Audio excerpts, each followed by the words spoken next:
उसमें जो व्यवस्था की गई है वो एक तरह से आदर्श है, वो अचीव करना है, उस तरह से पंचायती राज व्यवस्था को स्थापित करना है। बड़े पैसे वाले लोग हैं, वही अगर काबिज होंगे तो फिर ये उनका ही शासन तंत्र हो जाएगा। आम जनता का जो आपने राजनीतिक दलों की बात की है,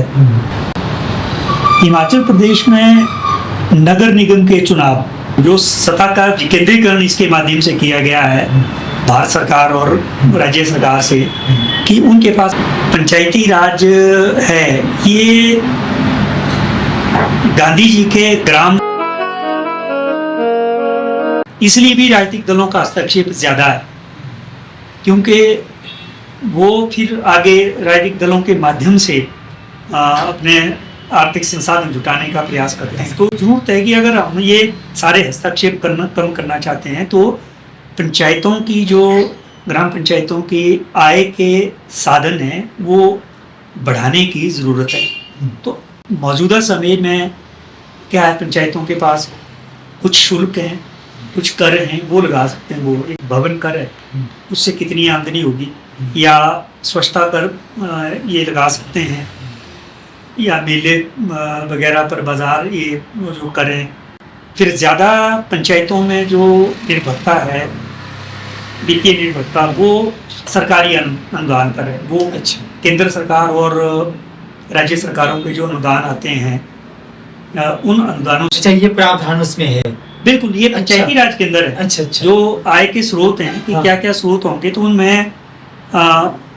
अनुदान जो है, सरकारी अनुदान है, वो केंद्र सरकार और प्रांत सरकार से आज के वर्तमान परिप्रेक्ष्य में वो काफ़ी धन जो है, वित्तीय संसाधन पंचायतों को मिलते हैं ये। और जो मनरेगा है उसके तहत विकास के बहुत सारे काम मनरेगा के तहत होते हैं। फिर जो वित्त आयोग है, वित्त आयोग से पैसा पंचायतों को मिलता है। और बाकी जो आवास योजना है, प्रधानमंत्री आवास योजना, ऐसे कई कार्यक्रम हैं केंद्र सरकार के, राज्य सरकारों के, वो पंचायतों को मिलते हैं, जिनके माध्यम से पंचायतें काम करती हैं। तो ये इसके अलावा कुछ पंचायतों में अपनी संपत्तियां हैं, अपनी दुकानें हैं या कोई और संसाधन है, जिसकी वजह से, और जिनके पास ये संसाधन अगर पंचायत में अपनी संपत्तियां हैं तो वो काफ़ी हद तक स्वतंत्र है अपने कामकाज में, वहाँ पर दखलंदाजी कम होती है। तो ये निर्भरता भी कम हो, ज़्यादा संसाधन पंचायतों के पास प्रत्यक्ष रूप से आए तो वो ज़्यादा स्वावलंबी होंगी पंचायतें। जो इसका पंचायती राज का अल्टीमेटली गोल है, उद्देश्य है, तो ऐसे स्थानीय स्वशासन। तो मैं समझता हूँ कि अगर ऐसा किया जाएगा तो जो ग्रामीण भारत है वो असल में भारत है ही, ग्रामीण भारत है। तो अगर ये पंचायती राज सुदृढ़ हो जाएगा और विकास के काम जनता के जो निजी समस्याएं हैं, आवश्यकताएं हैं, उसके अनुसार होंगे तो निश्चित तौर पर भारत काफ़ी विकसित होगा और उन्नति करेगा और जो समस्याएं हैं उनका समाधान हो जाएगा। और आपको एक बड़ी इंटरेस्टिंग बात है, ये हम बात कर रहे थे, बीच में ये छूट गया था कि जो ये पंचायती राज अधिनियम है, इसमें पंचायतों को इस पंचायती राज अधिनियम में ही जो 29 विषय हैं, जिन पर ये अपने काम कर सकते हैं। देखिए ना आप, शिक्षा है, स्वास्थ्य है, पेयजल है, सिंचाई है, और एग्रीकल्चर है, हॉर्टिकल्चर है, इसमें तमाम ये ऐसे 29 विषय हैं जिन पर पंचायतें जो हैं काम करेंगी। और ये जो पंचायत स्तर पर जो सरकार के कर्मचारी होते हैं, चाहे वो स्वास्थ्य का कर्मचारी है, प्राथमिक पाठशाला है, या ये माध्यमिक पाठशालाएं हैं, या रेवेन्यू के कर्मचारी हैं, ये जो विभिन्न विभागों के कर्मचारी हैं, इनका दायित्व बनता है कि पंचायत के साथ तालमेल से जो समस्या है वो समाधान करें। और जो ग्राम सभा की बैठक होती हैं उनमें इन सबको जाना जरूरी होता है। और अगर मान लो कोई कर्मचारी जो स्थानीय कर्मचारी है, वो इसके अधिनियम में प्रावधान है कि अगर वो ग्राम सभा में नहीं जाते हैं तो उसकी जो शिकायत है वो ग्राम पंचायत जो है वो उनके हायर अथॉरिटी से कर सकती है, ताकि वो सुनिश्चित करें कि वो जाएं, क्योंकि उनसे संबंधित समस्याएं हो सकती हैं कि लोगों को ग्राम सभा में वो उठाए, उनका समाधान के माध्यम से ये बहुत अच्छी जानकारी आपने दी और मुझे लगता है कि ये नई जानकारी है कि 29 विषयों की का जो प्रावधान जो है वो उसमें संविधान में किया गया है पंचायती राज के लिए। बिल्कुल जिन विषयों पर वो कार्य करते हैं। पंचायतों में जो भी जैसे ग्राम सभा में मुद्दे होते हैं तो यही विषय होते हैं, और इसके अलावा जैसे मैंने कहा कि ग्राम सभा है तो 4 तो अनिवार्य तौर पर होती है। फिर ऊपर से पंचायत समिति और जिला परिषद वो भी निर्देश दे सकती है, कोई खास मुद्दे हों वो पंचायतों को ग्राम सभा में डिस्कस करने के लिए, या जो उपायुक्त हैं डिप्टी कमिश्नर हैं वो भी निर्देशित कर सकते हैं। और जो ये ग्राम सभाएं होती हैं उसकी नोटिफिकेशन ये डिस्ट्रिक्ट पंचायत ऑफिसर है, डीपीओ होते हैं, इनके माध्यम से दी जाती है। कोई बीच में भी कोई ग्राम सभाएं करनी, बहुत कुछ है। महिला ग्राम सभा का प्रोविजन है इसमें पंचायती राज एक्ट में। हाँ कि जो महिलाएं हैं पंचायत की उनकी भी ग्राम सभा तो मुझे महिलाओं के महिला ग्राम पंचायत की कभी बैठकें स्पेशल होती है, और उसमें जो बच्चों के जो बाल और महिला इनके मुद्दे विशेष तौर पर डिस्कस होते हैं। तो अगर ये आदर्श है, आदर्श, तो हम क्या बात कर रहे हैं यथार्थ और आदर्श के बीच का जो गैप है उसको कम करना। तो ये अगर हम खाई पाट लेंगे तो निश्चित तौर पर ये पंचायती राज जो है वो जो संविधान के अंदर जो एक परिकल्पना की गई है कि ये पंचायती राज गांव में हो, गांव ग्राम स्वराज्य की स्थापना हो, इसको हम एक बड़ी महत्वपूर्ण बात है कि पंचायतें अपने विकास के योजनाएं कैसे बनाएं और कैसे उनको लागू करें। तो जो पंचायतें कैसे बेहतर काम कर सकती हैं। देखिए आप हर पंचायत के अंदर कुछ प्राकृतिक संसाधन होते हैं, जैसे उदाहरण के तौर पर पानी है, पानी के जल स्रोत हो सकते हैं या नदी नाले हो सकते हैं। फिर जमीन है, कई तरह की भूमि है, कुछ सरकारी भूमि है, कुछ निजी भूमि है, और नेचुरल रिसोर्सेज किसी भी तरह के वन है, और दूसरी तरफ जो ह्यूमन रिसोर्स है जो मानव संसाधन है उसमें कई तरह के लोग होंगे जिनके पास अपने अपने जीवन के अनुभव हैं। पंचायत बेहतर काम कैसे कर सकती है, ये जो सारे प्राकृतिक संसाधन और मानव संसाधन है इनका सदुपयोग करना, इसको बोलते हैं माइक्रो प्लानिंग, सूक्ष्म नियोजन। क्या करेंगे कि आप उन लोगों को, कोई किसी भी फील्ड का एक्सपर्ट है, मान लीजिए उसको उसकी जानकारी है, उनके समूह बनाकर उनके जो अनुभव हैं, उनकी जो लियाकत है उसका इस्तेमाल करके ग्राम में नियोजन करना और उसको कार्यान्वित करना। जैसे उदाहरण के लिए मान लीजिए पानी है, पेयजल है, तो पेयजल की ज्यादातर पंचायतों में ये समस्या रहती है कि पेयजल, देखिए पेयजल एक तो पर्याप्त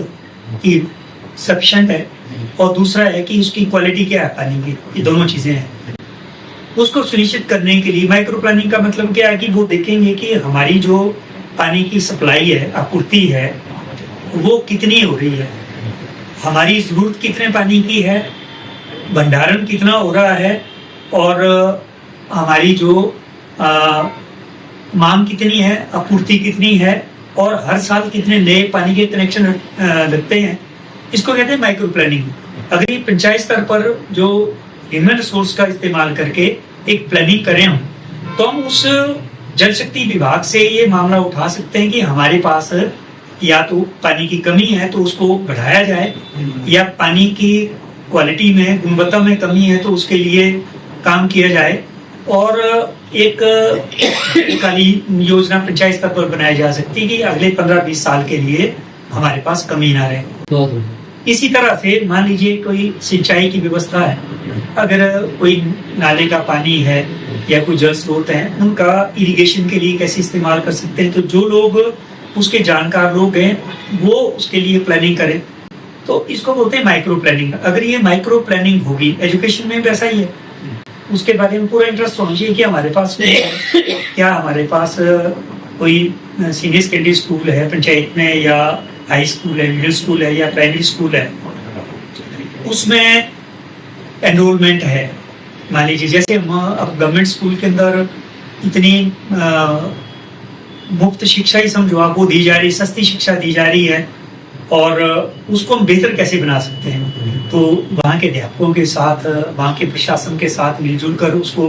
बेहतर करने के लिए वो भी उनके साथ बैठकर माइक्रो प्लानिंग की जा सकती है। सही। उसमें जो नामांकन है वो गांव के सारे बच्चे जाएं, वो वहाँ पर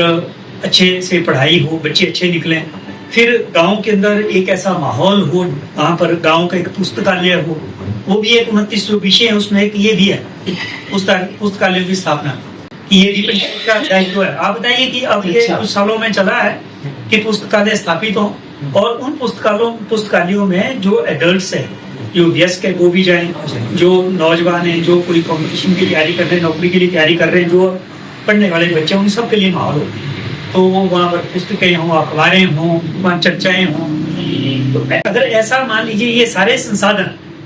आपके पास, अगर कोई कमरा है, हॉल है, वहाँ बैठने की व्यवस्था है, पंचायत घर में ही है, तो आप करें। तो इस तरह से क्या होगा कि ये जो हम जितने भी रिसोर्सेज हैं, जितने भी संसाधन पंचायत के अंदर है, इसका अगर बेस्ट यूज करेंगे, ह्यूमन और नेचुरल रिसोर्सेज का और फाइनेंशियल रिसोर्सेज का, ये तीनों जरूरी है। नेचुरल रिसोर्सेज भी, वित्तीय संसाधन भी, और मानव संसाधन, इनका सब का हम सदुपयोग करेंगे तो पंचायत तो फिर वो आत्मनिर्भर हो जाएगी, उसी में विकास होगा। और अंत में मैं एक बात ये भी कहना चाहूँगा, चुनाव का दौर है कि मतदाता जो है बड़ी सूझबूझ के साथ हम मतदान करें, और किसी प्रकार की कटुता और वैमनस्य नहीं होना चाहिए। बड़े प्यार से सभी प्रत्याशी जो हैं वो भी आपसे मेल मिलाप के साथ, ये 2 दिन का मेला है, चुनाव हो जाएंगे, उसके बाद इसी समाज में रहना, तो कोई ऐसी दूरियां या कटुता या आरोप प्रत्यारोप से बचें,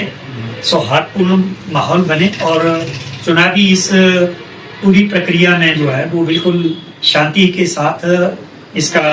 पूरा डेमोक्रेटिक तरीके से, लोकतांत्रिक तरीके से अपने फर्ज का निर्वहन करें और अच्छी पंचायत बनाएं। तो नतीजा सबको स्वीकार होना चाहिए, जो जनादेश होगा उसको सबको सम्मान और उसको स्वीकृत करना चाहिए। तो ऐसी हमारी सबको शुभकामनाएं भी हैं और अपील भी है। तो घनश्याम जी से आज बहुत ही अच्छी जानकारी मिली, क्योंकि पंचायती चुनाव है, नगर निकायों के जो चुनाव भी अभी हो रहे हैं, तो इसी संदर्भ में ये बड़ा ज़रूरी हो गया था, क्योंकि हम में से बहुत से लोग ऐसे हैं जो पंचायती राज का जो एक स्ट्रक्चर तैयार किया गया है, जो जिस उद्देश्य को लेकर ये तैयार किया गया है, उन उद्देश्यों को हम में से बहुत कम लोग जो हैं वो जानते हैं। तो अभी घनश्याम जी ने हमें पूरा इतिहास कि कब से ये आरंभ इसका हुआ, और उसके आरंभ से लेकर उसके गुण और उसके दोष, उसमें आरक्षण की जो नीति अपनाई गई है उसके पीछे क्या ध्येय रहा है, वो सारा का सारा, और इनका जो व्यक्तिगत अनुभव रहा, जो केरला में इस तरह का आयोजन वहाँ किया गया था पंचायती राज के संदर्भ में, तो उसका भी आपको, उसकी जानकारी भी आपको मिली, तो उससे भी हम लाभान्वित होंगे, जितने भी इस एपिसोड को देखेंगे, जितने भी इस पॉडकास्ट को देख रहे होंगे। और अंततः हमें जो पंचायती राज का यथार्थ स्वरूप है और जो आदर्श है जिसको हमने अचीव करना है, जिसको संविधान में जो है वो रखा गया है कि इन आदर्शों को हमने प्राप्त करना है, तभी हमारा लोकतंत्र जो है वो मजबूत होगा। तो उस आदर्श और यथार्थ के बीच की जो खाई है उसको पाटने की दिशा में भी कुछ बातें हमारी यहाँ हुई, और ये हुई कि हम अपनी पंचायत को कैसे सुदृढ़ करें। ग्राम सभा का कितना बड़ा महत्व है उस पर भी अभी चर्चा हुई, और कपूर जी ने हमें उसके बारे में बड़ी विस्तृत जानकारी दी, और ग्राम सभा के साथ साथ उप ग्राम सभा की भी बात की गई। तो सिलसिलेवार हमने आज ये सारा का सारा 2-3 चरणों में ये वार्ता हमने की है, और मैं समझता हूँ घनश्याम जी बहुत अच्छी जानकारी आपने, जिसको कहते हैं बहुत बारीकी से, जितना संभव हो सका इस थोड़े से समय में बड़ी बारीकी से वो जानकारी दी है। और मैं समझता हूँ कि हमारे जो दर्शक हैं वो भी इससे लाभान्वित होंगे। और अभी तो चुनाव का दौर जारी है, तो वो देखें कैंडिडेट भी ऐसा चुने कि वो वास्तव में ही केवल व्यक्तिगत हित को ध्यान में न रखकर वो सर्वहिताय काम कर सके, तभी हमारा जो पंचायत है वो मजबूत हो सकेगी। हमारा जो एक अवधारणा लोकतंत्रात्मक शासन प्रणाली की है वो भी जो है उन्नत हो सकेगी, वो बेहतर बन सकेगी। और अपील भी है। धन्यवाद सूर्य जी, तो शुक्रिया, धन्यवाद आपका। आपने मौका दिया पंचायती राज बहुत के अच्छा हुआ, बहुत सी चीजें थी जो मुझे भी क्लियर नहीं थी, आज वो मुझे भी स्पष्ट हो गई और आप दर्शकों को भी वो अवश्य स्पष्ट होंगी।